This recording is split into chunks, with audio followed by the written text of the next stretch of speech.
बिस्मिल्लाहिर्रहमानिर्रहीम। अस्सलाम वालेकुम। GNN कराची स्टूडियो से इमरान अहमद हाजिर खिदमत है एक नए मौजू के साथ। और आज भी कल मैंने मंशियात के हवाले से बात की थी कि किस तरीक़े से हमारे मुस्तक़बिल से खेला जा रहा है। अब एक और मुस्तक़बिल के हवाले से एक और बात करूँगा। आप भी कहेंगे कि मुस्तक़बिल के हवाले से परेशान रहते हैं, तो भाई मुस्तक़बिल के हवाले से अगर अभी परेशानी नहीं दिखाई तो आगे बहुत देर हो जाएगी। और हाल तो हमारा है ही बेहाल और बदहाल, तो इस पर रोने से फ़ायदा नहीं बल्कि आने वाले कल की तैयारी करनी है।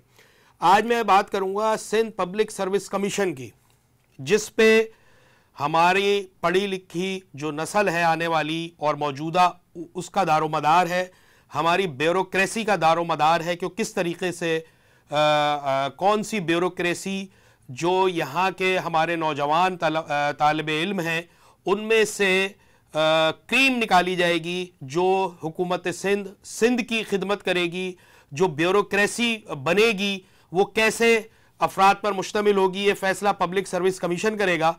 लेकिन अफसोसनाक सूरत हाल ये है कि अभी कल जो अपॉइंटमेंट्स हुई है मेंबरान की, तकरीबन 10 मेंबरान की अपॉइंटमेंट्स हुई है, उनमें बेशतर ऐसे मेंबरान मुंतखब कर लिए गए हैं कि बकौल किसी के पब्लिक सर्विस कमीशन का अल्लाह ही हाफिज है।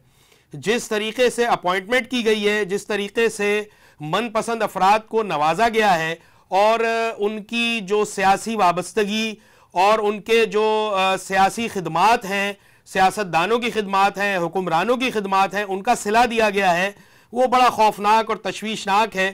माजी में सिंध पब्लिक सर्विस कमीशन को में जो बेकायदगियाँ हुई, एक ही ख़ानदान के कई अफराद जो हैं वो कमीशन पास कर गए। बाप, बेटा, बेटी, भांजा, भांजी, भतीजे, भतीजियाँ, इन सबको नवाजा गया। ऐसी मिसालें मौजूद हैं यहाँ पर। और फिर अब जो नई सिलसिला, जो नई लिस्ट जारी हुई है, उसमें एक मौसूफ हैं जो रखे गए हैं ग्रेड 21 के रिटायर्ड अफसरान हैं। काजी शाहिद परवेज़ जो सेक्रेटरी दाखिला थे सिंध के, सबको मालूम है। अब मैं अपने मुंह से क्या बताऊं, उनकी तारीफ सबको मालूम है। फिर ग्रेड 20 के साबिक IG जेल खाना जात नुसरत मंगन, ये नाम सुन के आप चौंके होंगे जो जानते हैं उनको। नुसरत मंगन जेल खाना जात में सियासी कैदियों के, ताकतवर कैदियों के बहुत बड़े सहूलतकार थे। उन्होंने खूब खिदमत की है सियासतदानों की, जिसका सिला उनकी दौरान मुलाजमत भी मिला और रिटायरमेंट के बाद भी उनको उनकी खिदमत का सिला दिया गया। फिर एक पाकिस्तान स्टील मिल के जो मुलाजिम थे, असल जो पाकिस्तान स्टील मिल के मुलाजिम थे, उनको हुकूमत सिंध में लाके बिठाया गया। उनको तरक्कियां देते देते ग्रेड 21 में रिटायर किया गया। उनका नाम है अजहर अली बलोच। ये कागज जो है, नोटिफिकेशन है हुकूमत सिंध का, जो 13 जुलाई 2022 को निकाला गया। उसमें कुछ क्राइटेरिया लिखे गए थे कि किस तरीके के लोगों को यहाँ पर मेंबर बनाना है। उसमें उनकी जो क्राइटेरिया था या जो उनमें सलाहियतें होनी चाहिए थी, उसमें लिखा गया है कि बुलंद सलाहियत होनी चाहिए, बेदाग ट्रैक रिकॉर्ड होना चाहिए, साफ सुथरा किरदार होना चाहिए और उसकी जानिबदारी पर सवाल नहीं उठना चाहिए।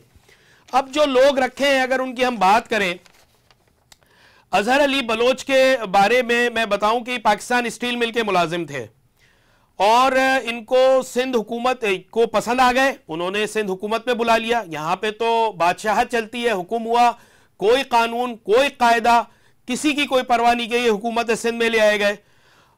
सिंध डेपुटेशन पे लिया है गैर कानूनी तौर पे। हुकूमत सिंध के इस फैसले पर सुप्रीम कोर्ट ने इंतहाई सख्त अहकाम दिए कि डेपुटेशन पर जो लोग आए हुए हैं किसी और महकमे से, एक ऑटोनोमस बॉडी है पाकिस्तान स्टील मिल, और इसमें जो इन्होंने नोटिफिकेशन निकाला था उसमें था कि कोई ऑटोनोमस बॉडी का बंदा नहीं होना चाहिए जो मेंबर हो।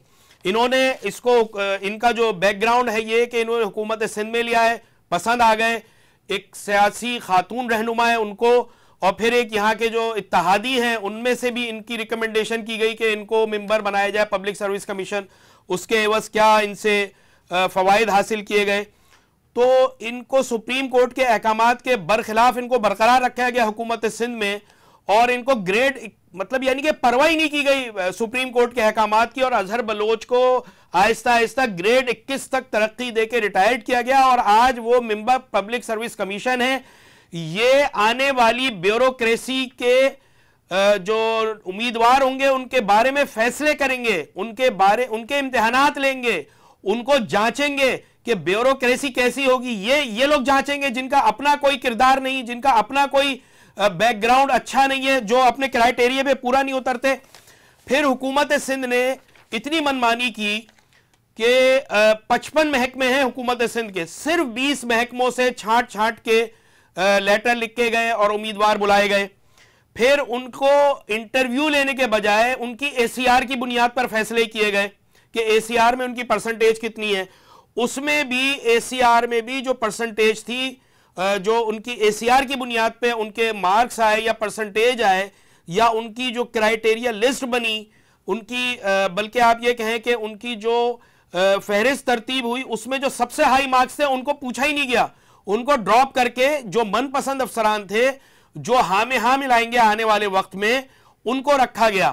तो अब जो पब्लिक सर्विस कमीशन है उसका आप हाल देख लें कि क्या होने जा रहा है, और उसमें कौन से लोगों को ये मुंतखब करेंगे कि जो आने वाली ब्यूरोक्रेसी को मुंतखब करेंगे, ब्यूरोक्रेसी के आने वाली ब्यूरोक्रेसी के इम्तिहानात लेंगे। अगर यही हाल रहा तो बेड़ा गर्क हो जाएगा पब्लिक सर्विस कमीशन का, और आने वाले जो हमारे अफसरान होंगे जो हुकूमत सिंध के इंतजामात चलाएंगे वो ऐसे ही होंगे जैसे पहले हुआ था कि इतनी करप्शन हुई थी। अगर मैं आपको बताऊं कि माजी में पब्लिक सर्विस कमीशन का जो इदारा बना हुआ था, भारी मुआवजा लेके उम्मीदवारों को कामयाब किया जाता था। एक मैं वाकया बता दूं या एक मिसाल आपको दे दूं कि सेक्रेटरी पब्लिक सर्विस कमीशन थे अहमद कुरैशी ने पहले अपने बेटे काशिफ अली को कामयाब करवाया। इसी तरह मुख्तलिफ इम्तिहानात में कंट्रोलर हादी बख्श कलवड़ के सगे भाई 3 बिरादर निस्बती, 1 भतीजे समेत 8 रिश्तेदार कामयाब हुए थे। यह रिकॉर्ड है कि एक ही खानदान के इतने लोगों को पब्लिक सर्विस कमीशन में कमीशन दिया गया। इसी तरह और बहुत सी मिसालें हैं जिससे आप अंदाजा लगा सकते हैं कि पाकिस्तान में या सिंध में किस तरीके से ब्यूरोक्रेसी तरतीब दी जा रही है और क्या होने वाला है। तो हम जो है अफसोस कर सकते हैं और ये निशानदही कर सकते हैं कि खुदारा पब्लिक सर्विस कमीशन को माजी में इन बेकायदगियों की वजह से जो सुप्रीम कोर्ट ने सख्त अहकामात दिए थे और पब्लिक सर्विस कमीशन के इम्तिहानात लेने से सिंध पब्लिक सर्विस कमीशन को रोक दिया था, बड़ी मुश्किल से उसको मुख्तदर हलकों ने बेहतर किया, उसके लिए जो है उसकी ये पाबंदी ख़त्म हुई। अब उसके बाद दोबारा वही बेड़ा गर्क किया जा रहा है, वही सत्यानाश मारा जा रहा है कि सिंध की ब्यूरोक्रेसी में कोई तब्दीली नहीं आएगी, वही रिश्वतें जारी रहेंगी, वही अकरबा परवरी जारी रहेगी। उसके बाद सिंध का अल्लाह ही हाफिज है। शुक्रिया।